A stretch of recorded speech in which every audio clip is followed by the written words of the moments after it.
लक्ष्मी जी की अंगूठी एक निर्धन व्यक्ति था। वह नित्य भगवान विष्णु और लक्ष्मी की पूजा करता। एक बार दीपावली के दिन भगवती लक्ष्मी की श्रद्धा भक्ति से पूजा अर्चना की।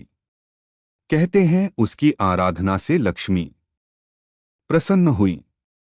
वह उसके सामने प्रकट हुई और उसे एक अंगूठी भेंट देकर अदृश्य हो गईं। अंगूठी सामान्य नहीं थी। उसे पहनकर जैसे ही अगले दिन उसने धन पाने की कामना की, उसके सामने धन का ढेर लग गया। वह खुशी के मारे झूम उठा।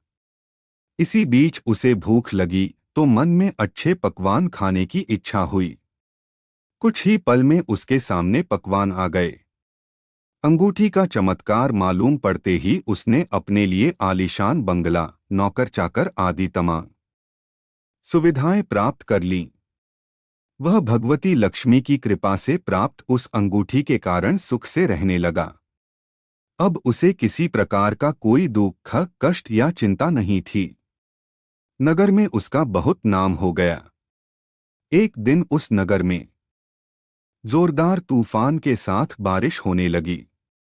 कई निर्धन लोगों के मकानों के छप्पर उड़ गए। लोग इधर-उधर भागने लगे। एक बुढ़िया उसके बंगले में आ गई। उसे देख वह व्यक्ति गरजकर बोला, "ऐ बुढ़िया, कहाँ चली आ रही है?" बिना पूछे बुढ़िया ने कहा, "कुछ देर के लिए तुम्हारे यहाँ रहना चाहती हूँ।" लेकिन उसने उसे बुरी तरह डांट डपट दिया। उस बुढ़िया ने कहा, "मेरा कोई आसरा नहीं है। इतनी तेज बारिश में कहाँ जाऊंगी? थोड़ी देर की ही तो बात है।" लेकिन उसकी किसी भी बात का असर उस व्यक्ति पर नहीं पड़ा। जैसे ही सेवकों ने उसे द्वार से बाहर किया, वैसे ही जोरदार बिजली कौंधी। देखते ही देखते उस व्यक्ति का मकान जलकर खाक हो गया। उसके हाथों की अंगूठी भी गायब हो गई। सारा वैभव पल भर में राख के ढेर में बदल गया। उसने आंख खोलकर जब देखा तो सामने लक्ष्मी जी थीं, जो बुढ़िया कुछ देर पहले उसके सामने दीनहीन होकर गिड़गिड़ा रही थीं। वही अब लक्ष्मी जी के रूप में उसके सामने मंद मंद मुस्कुरा रही थीं। वह समझ गया उसने बुढ़िया को नहीं, साक्षात लक्ष्मी जी को घर से निकाल दिया था। वह भगवती के चरणों में गिर पड़ा।